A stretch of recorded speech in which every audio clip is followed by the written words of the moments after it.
নমস্কার। গরমে ভালো থাকার জন্য আরও একটা উপায় নিয়ে এলাম আমরা। তার জন্য যা যা লাগছে, লেবুর টুকরো নিয়েছি, গন্ধরাজ লেবু, লাল চিনি বা রস সুগার, বিট লবণ, আর এটা হচ্ছে শুকনো খোলায় ভাজা জিরের গুঁড়ো, রোস্টেড জিরে যাকে বলা হয়। আর এখানে হচ্ছে ছাতু। এখানে 3 রকম ছাতু আছে, জব, ছোলা আর কুদরি। এই ছাতুটা আমাদের ঘরে ভাঙানো ছাতু, একদম পিওর ছাতু যাকে বলে সেরকম।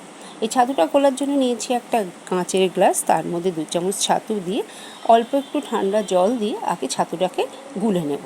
ছাতুটা আগে গুলে নেওয়ার কারণ হচ্ছে, কারণ বেশি জলের মধ্যে গুলতে গেলে ছাতুটা অনেক সময় লাম্প হয়ে যায়, সেটা যাতে না হয়, ছাতুটা যেন একদম খুব মসৃণভাবে গোলা হয়, সেই জন্য এটাকে আগে নিয়ে নেওয়া হলো। এই ছাতু এই যে মারাত্মক গরম পড়েছে, এই মারাত্মক গরমে আমাদের শরীরকে ভেতর থেকে ঠান্ডা রাখে এবং এই যে আমাদের এখানে প্রচণ্ড ঘাম হয়, ঘামে কিন্তু আমাদের এনার্জি লস হয়ে যায়, সেই এনার্জিটাকে কিন্তু ফিরিয়ে আনে। তাই ছাতুর শরবত কিন্তু আমরা দিনে 2বার খেতেই পারা যায়। এবার এটা তৈরি করতে যে যে উপকরণগুলো নিয়েছিলাম সেগুলো এক করে দিয়ে দেবো।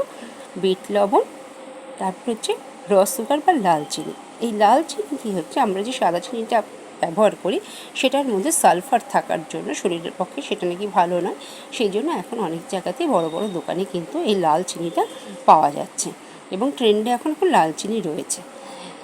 আর দেয়া হলো রোস্টেড জিরে গুঁড়ো আর লেবুর রস। লেবুর রস এবং জিরে এটাকে খেতে টেস্টি করবে এবং ট্যাঙ্গি করবে।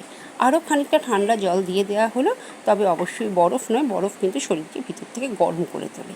হয়ে গেল আমাদের ছাতুর শরবত। সকলে ভালো থেকো, সুস্থ থেকো, টাটা।